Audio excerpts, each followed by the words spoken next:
Avec plus de 63 millions de compagnons à poil, à plumes ou à écailles en France, on est champion du monde des petits animaux de compagnie.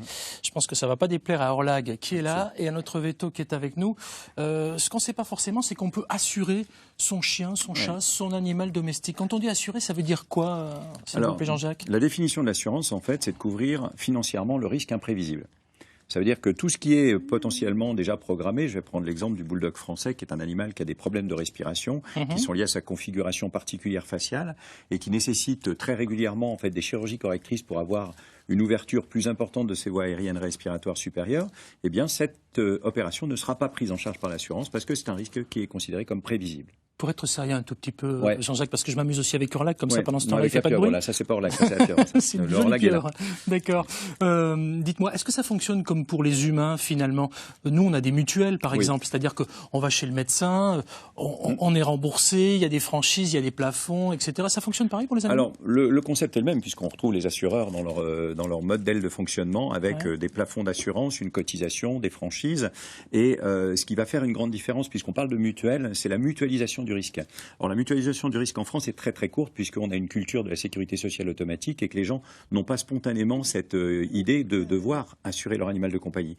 Si on va de l'autre côté de nos frontières, côté Angleterre, côté nord de l'Europe, on va avoir beaucoup plus d'animaux de compagnie, ça passe largement les 50%, on atteint même les 80% dans les pays du nord de l'Europe, les pays scandinaves, et on va avoir à ce moment-là une assurance qui va couvrir beaucoup plus large, puisque comme c'est une vraie mutualisation de tous les animaux quasiment du territoire, eh bien là on va couvrir y compris les risques prévisibles. Il y a même des prises en charge carrément des médecines préventives, c'est-à-dire de la vaccination, de la stérilisation, ce qu'on n'a pas du tout en France parce qu'en fait ça assure les gens qui ont des animaux dits à risque. D'accord, montrez-moi cet animal-là, s'il vous plaît, parce que je veux qu'on voit lui.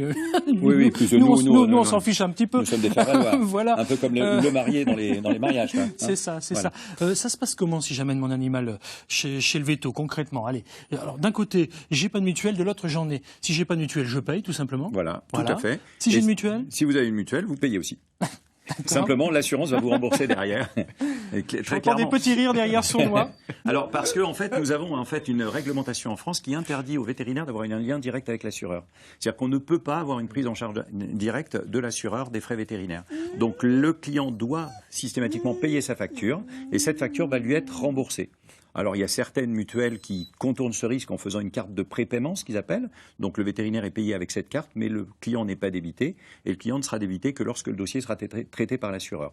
Pour être très clair, ce sont des banquiers qui font ça, ce ne sont pas vraiment des assureurs. D'accord. Mais néanmoins, il n'y a pas de lien financier, c'est interdit, et c'est déontologiquement même écrit dans un article du Code de déontologie vétérinaire. Il ne peut pas avoir de lien financier ou direct entre l'assureur et le vétérinaire. Ce qui d'ailleurs est plutôt normal, puisque ça évite d'être jugé partie dans le traitement d'un dossier. Ok, mais connaissant les assureurs, je m'inquiète un tout petit peu, voyez-vous, parce que chez assureur-voleur, voilà, c'est ce que vous voulez nous dire. C'est vous qui l'avez dit, moi je non, je ne l'ai pas dit. Mais je l'ai pas dit fort. Pour aller plus loin, dans les groupes d'assurance, tous les groupes d'assurance, il y a des actuaires. Et là, tout le monde se dit actuaires, qu'est-ce que ça veut dire ? Ce sont ceux qui calculent les risques.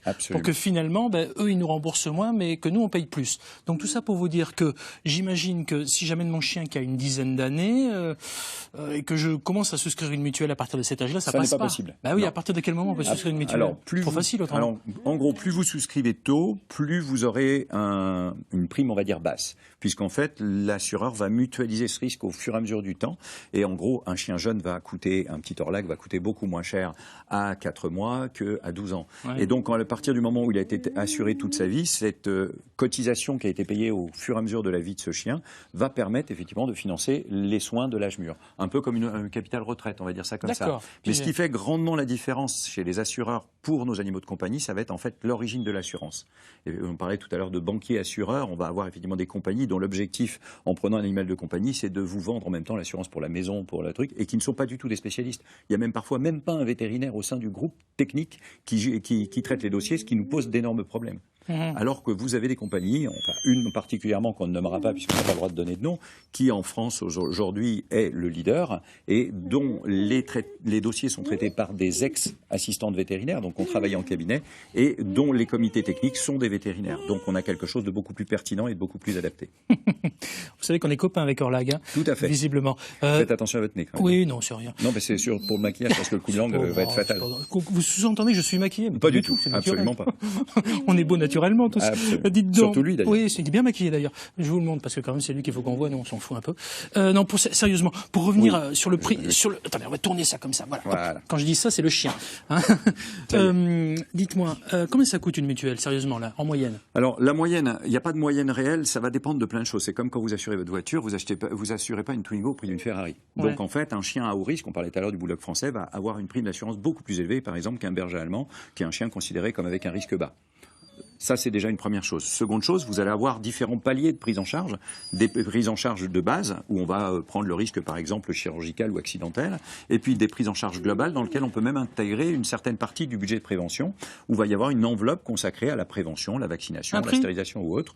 Et la fourchette de prix va être entre 25 et 70 € par mois. D'accord. Voilà. Donc quelque chose, si on le compare en fait à ce que nous payons aujourd'hui au quotidien, vous, Pascal, sur votre feuille de paye et nous, sur notre prime, on va dire, de travail de libéral, qui va coûter beaucoup, beaucoup moins cher que la sécurité sociale. Super. Allez, on va les poser hors lac tranquillement parce que je crois qu'il n'est pas fait pour être sur une table. C'est pas de moins en moins là. Bah, oui. La prochaine fois, il découlera la table, très clairement.